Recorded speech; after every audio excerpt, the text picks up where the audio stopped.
So we're starting off with a new unit. We got some new vocab. We're going to cover the vocab in this video. You guys have grammar that we're kind of continuing from last chapter as well with the irregular forms of the preterite tense. So we're going to do that in a different video as well. This is your new module in case you guys haven't looked at it yet. I have both the PDF version of the textbook that you can look at for vocab, or you can just see my categorized vocab list that has the same stuff as well. But I'm kind of going to show you guys both. So if you go to your PDF, sorry, that's not it. Your PDF, here you go. This is going to be on sports equipment, pretty much all the words that deal with sports. So for example, you can have your people words like athlete, coach, that sort of stuff, the different places where you might play them, like if it's a court or a field or a stadium, and then just all in general, the equipment and the things that you use when it comes to sports. This is on page, I don't even know, 321, or if you just want the vocab without the grammar, because we're not actually going to do the grammar that was at the bottom of that page for this chapter, because we're still finishing up the grammar from the irregular preterite tense, like I mentioned. Then you also have your vocab here, and I kind of told you these are the sports, these are the places, the equipment, and then these are miscellaneous, mostly the people that coincide with this chapter as well. So I'll go through, I'll kind of pronounce stuff like I said for you guys, but this is also on your module for you guys to use. So we do have quite a few sports. Luckily, a lot of them kind of sound like they do in English. That should be relatively easy for you guys. The first one, we do have two different ways. It kind of depends as to what country you're mentioning this to. They'll have different ways to say it. One of them is kind of a more Americanized version, but it's been used so much that it's kind of accepted now when it comes to Spanish. So basketball, the true word is baloncesto, which is the word for basket and ball together in Spanish, of course. But now a lot of places end up using basketball, which is just the Spanish pronunciation of basketball instead. So I gave you both versions. The textbook only gives you the Americanized version, the basketball, but most places actually use baloncesto because it is basketball, but in Spanish. So you do have both types there. We have baseball, which is baseball, kind of an Americanized sport, so you also have an Americanized pronunciation. The one that you probably know from first year, el fútbol americano, so American football, because you know that el fútbol in general is soccer, which is the next one. We have natación, or la natación, which is swimming. We have the actual verb to swim, which is nadar. You also have patinar, which is to skate. So most likely skateboard pretty much, but patinar en línea would be to inline skate to. We also have just to rollerblade, I guess you could say, but those types of skates, that's what I mean. We have la lucha, or wrestling, down here. El tenis, which is tennis. El voleibol, which is volleyball. El boxeo, boxing. El hockey, that's how you pronounce it. The J makes the H sound. Hockey for hockey. And el golf for golf. Various equipment. Obviously, a lot of this equipment can be mix and match depending on the sport. A lot of them will have a ball, obviously, depending on what type of ball, but you will have them there. So these are the basics. El bate for the bat for baseball. El casco, the helmet for technically a lot of sports. El guante, same thing. Or technically guantes. I put gloves. I should have put glove. But you just put the S if you need the plural. Los patines, so those would be the skates, roller skates. Inline skates would be the same, but either way, not the skateboard. So patines, roller skates. Patines en línea, inline skates. Patineta, skateboard. So all types of skating, but technically different variations. La pelota, the most popular one, of course, just the ball, depending on what it might be. It might be la pelota de fútbol, the soccer ball. La pelota de baloncesto, the basketball. La raqueta, the racket. La red would be the net. So specifically, at least mostly I would say, you're probably going to use it for tennis or volleyball.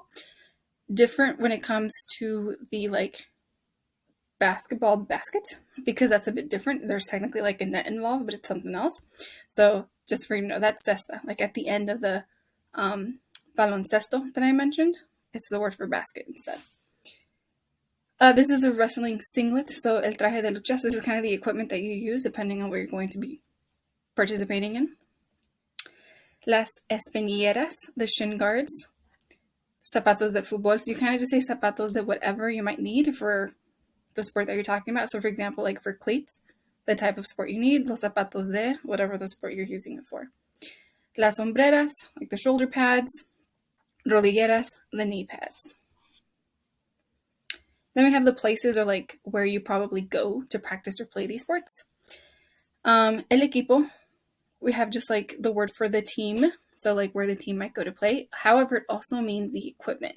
So it might be like where you keep certain things that you might need, right? The equipment, like the bats and the gloves or whatever you might be using. El estadio, the stadium. La piscina, the pool. We kind of knew that from the house vocab. El campo just means the field. Looks like a camp, like if you go camping, right? But not like that. It's just like the field. La cancha, the court. So if you want to be specific, you could say like el campo de fútbol, the soccer field. La cancha de tenis, the tennis court, right? So you can be more specific, or you can just say like, oh, I'm going to see you at la cancha. I'll see you on the court, if you're not going to be so specific. El gimnasio, technically a recycled vocab from Spanish one, but obviously when it comes to sports, it's an important place. La colchoneta, the mat when it comes to like wrestling, or if you're going to be working out or something. And then el ring de boxeo, the boxing ring. And then, like I mentioned, miscellaneous vocab, so kind of mostly verbs and people, but not a specific category, just kind of all together. An activity, comprender las reglas, to understand the rules, no matter what sport you're playing. Favorito, favorita, we've had before, but like if it's your favorite game, favorite athlete, favorite something. El partido is just the game. Like I'm going to go to the soccer game tomorrow. So I'm going to go to el partido de fútbol or whatever you're going to go see. Los aficionados are the fans. So like the people that go watch these games. El or la, depending as to who you're talking about. Atleta, spelled the same way, no matter who you're talking about, will be the athlete. So el atleta would be a guy. La atleta, a girl. Same thing for champion. El campeón, guy champion, la campeona, girl champion, or if it's multiple champions, campeones, es at the end of it.